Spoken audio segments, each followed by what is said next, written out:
this guide, I'm going to show you how you can disable your Instagram story from being shared to Facebook. Before we do get into this guide, make sure to like the video and subscribe to the channel with all notifications on. It really does help the channel and lets us know that you want more content like this. We'd greatly appreciate it. And if at any point throughout this guide you had any questions, just ask them down in the comment section below and we can help you out further. I'm going to be doing my best to reply to every single comment down there. Now begin by opening up the Instagram app and go to your profile by selecting the icon down in the bottom right corner.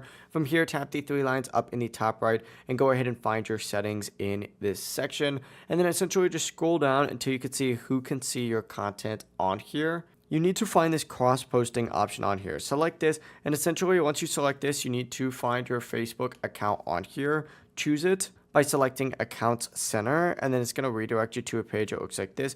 All you got to do is just turn off these two little tabs just like so, and you are good to go. You can keep the Instagram post one on if you want. It's mainly the story for this video, but obviously you can turn them both off if you don't want anything being shared to Facebook. But yeah, that is it. Your Instagram stories are no longer going to be automatically posted to Facebook. If you guys have any questions, ask them down in the comment section below and we can help you out further. I'm going to be doing my best to reply to every single comment down there. Before you do leave this guide, make sure to like the video and subscribe to the channel with all notifications on. It really does help us out. Let us know that you want more content like this. We'd greatly appreciate it. Have a great rest of your day though.